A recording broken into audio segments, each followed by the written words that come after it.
আজকে বানাবো গাজরের মালপোয়া।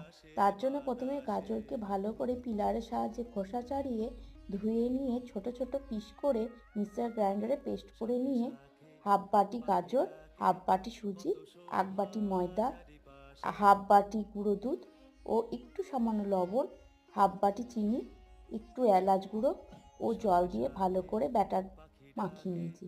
ব্যাটারটিকে আধ ঘন্টা রেস্টে রেখে দিতে হবে।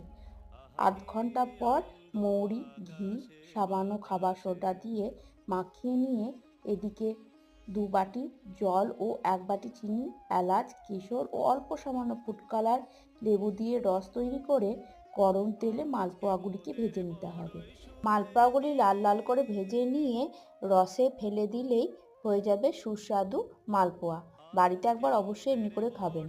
আর আমার ভিডিওগুলি যদি ভালো লাগে তাহলে লাইক সাবস্ক্রাইব করতে ভুলবেন না যেন। টাটা।